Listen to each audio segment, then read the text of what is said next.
This year's G20 is scheduled for November 15th to 16th in Bali, Indonesia, under the theme Recover Together, Recover Stronger. Recover from what? COVID, of course. COVID-19 has had an enormous impact on the entire world, so the first key issue for this year's G20 is strengthening global health architecture.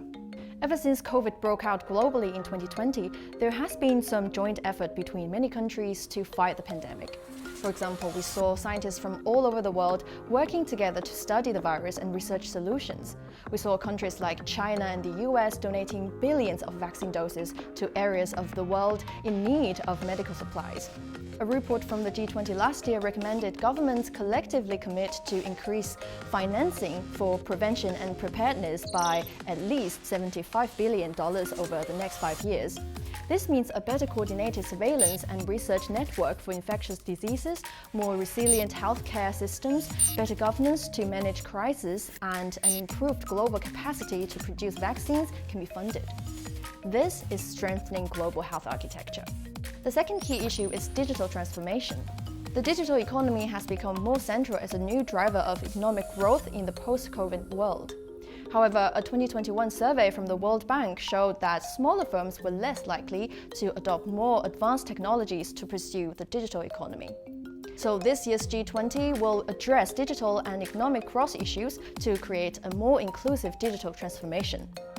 The third key issue is sustainable energy transition.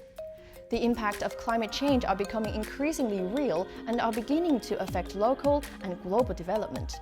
The past 7 years were the warmest on record, and climate anomalies are going from bad to worse. G20 members, who represent the world's 20 biggest economies, account for 75% of global greenhouse gas emissions.